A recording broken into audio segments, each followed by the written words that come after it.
Okay, so we're going to look at Acquainted with the Night by Robert Frost, a poem which deals with depression and deals with Frost's own life. I'm going to read the poem and explain it, and I'm going to explain to you how to put it into the essay that you've been given. I have been one acquainted with the night.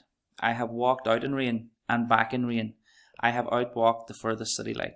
Straight away we see the I. Okay, just going to get the pen working here.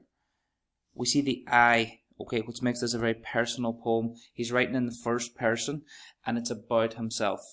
I have been one acquainted with the night. Okay, the word acquainted means he's familiar with, and the night, a symbol of darkness. So he's acquainted with darkness, which suggests that he may be depressed. I have walked out in rain and back in rain. Okay, there's a sense of a cycle here, that's a continuing cycle, and it's always rain. Okay, and if you think back to our discussion on pathetic fallacy, how the weather reflects the mood of the speaker, and in this case it is very clear. I have outwalked the furthest city light.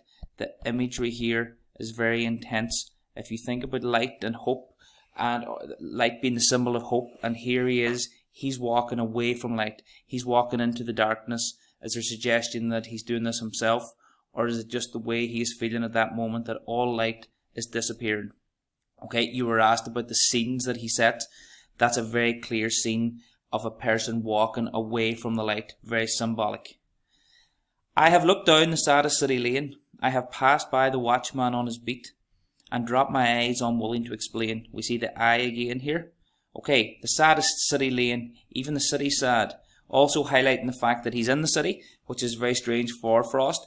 And ironically, in the city, he's even more isolated than he is in the country. If you think about Tuft of Flowers or Mending Wall in the countryside, he seems to be content, or more content than he is in this situation. I have passed by the watchman on his beat and dropped my eyes unwilling to explain. Okay, there's a suggestion here. He does meet someone. It's his only interaction, but he drops his eyes. He doesn't want to speak to them. Is he embarrassed? Is he feeling that he does not want human company? Okay, despite the fact he feels down, he doesn't want to have to explain to anyone how he feels. Perhaps it's better to write it down. Perhaps this is what this poem is about. I have stood still and stopped the sound of feet. So the repetition of the S's there gives us sibilance. Okay, you can actually hear the sound of that. I have stood still and stopped the sound of feet, when far away an interrupted cry came over houses from another street. Okay, another form of interaction, but we get a sense that it's not positive. We get a sense that this could be violence. An interrupted cry. It comes from another street. He doesn't know where it's coming from. But it's not to call me back or say goodbye. There's a sense here that perhaps he is yearning for human company, but when he gets it, as by the watchman, he doesn't want it. Okay, so here there's a suggestion he may be looking for human company.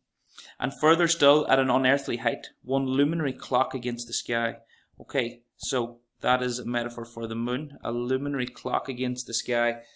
Couple of ways of looking at this. Okay, we come to the bottom. The time was neither wrong nor right.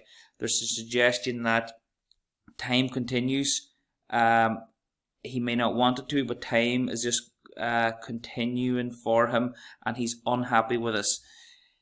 Other way of looking at it, a luminary clock against the sky, so no matter how far he walks out of the light, the moon will always be there. Perhaps it's maybe some form of light, some maybe positivity in the poem. Look how he ends the poem, and it's very important. I have been one acquainted with the night. It's the way he started.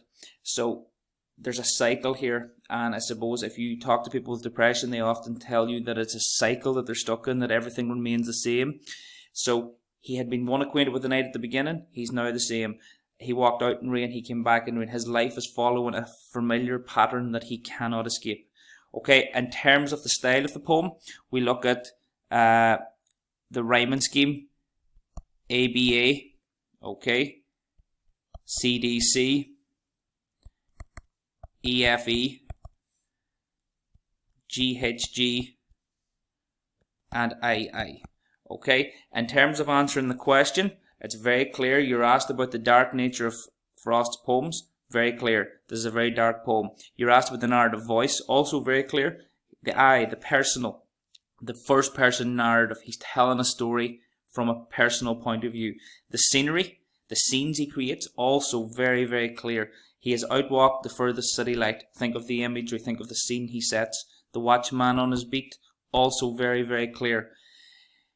The luminary clock against the sky, again, in the midst of the city, nature still plays a part. Okay? And highlighting the cycle that we've been one acquainted with the night. Okay? If you're having any problems with the question, please get back to me. Hopefully you're getting on alright. Thank you.